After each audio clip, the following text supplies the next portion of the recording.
Moda tarixindən gün eynəkləri. Artıq yaz fəslidir və bu o deməkdir ki, günəş tezliklə həyatımızın daimi qonağı olacaq. Bununla birlikdə gözləri qorumaq ehtiyacı da artır. Bugün gün eynəkləri adi bir aksesuar kimi qəbul olunur, amma bir vaxtlar onların funksiyası ümumiyyətlə moda ilə bağlı deyildi. İlk eynəklər Eskimoslarda yaranmışdı. Sümükdən hazırlanmış lövhələrdəki dar yarıqlar qar korluğunun qarşısını almağa kömək edirdi. Çində hakimlər emosiyalarını gizlətmək üçün tünd kvars linzalardan istifadə edirdilər. Roma imperatoru Neronun isə qladiator döyüşlərini zümrüd daşından baxaraq izlədiyi deyilir.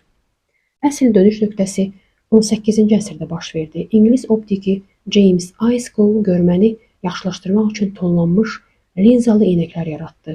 20-ci əsrin əvvəllərində Hollywood aktyorları güclü səhnə işıqlarından və insanların diqqətindən qorunmaq üçün gün eynəkləri taxmağa başladılar.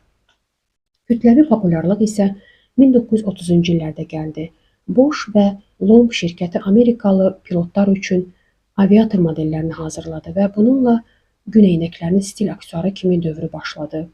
1950-ci illərdə Ray-Ban ikon halına gəlmiş Wayfarer modelini təqdim etdi.